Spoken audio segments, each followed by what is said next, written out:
Welcome to our channel. Today we how to withdraw your data from McAfee Identity Protection, detailed guide step by step clearly. To withdraw your data from McAfee Identity Protection, begin by visiting the official McAfee website. Log into your McAfee account using your registered email address and password. Once logged in, navigate to the dashboard where your account details are displayed. Look for a section labeled Privacy or Data Management. Click on the option that relates to data protection or privacy settings. You may find an option specifically for managing your data. Select this option to view the data McAfee has collected. Review the information available to understand what data is being stored. Locate the choice for data withdrawal or deletion in this section. Follow the prompts to initiate the withdrawal process. You may be required to confirm your decision through a verification step. Be prepared to answer security questions or provide additional identification. Once you have completed the verification, submit your request for data withdrawal. You should receive a confirmation notification regarding your request. Keep an eye on your email for updates from McAfee about the status of your withdrawal. It may take some time for McAfee to process your request and remove your data.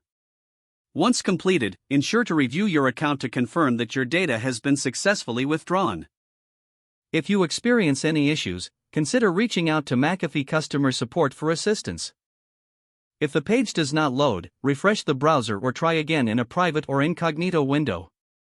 Make sure you are using the correct email address, then retype it carefully to avoid small typos. If your password is not accepted, use the reset option and create a new strong password you can remember. Check your spam folder for verification or security emails, then complete any requested confirmation steps. Enable two-factor authentication if available to improve account security and reduce unauthorized access risk. After signing in, review your profile details so your contact information and settings are accurate and current.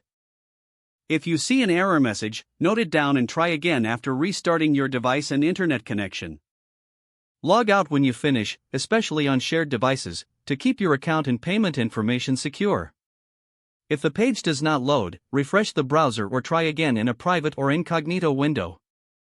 Make sure you are using the correct email address, then retype it carefully to avoid small typos. If your password is not accepted, use the reset option and create a new strong password you can remember.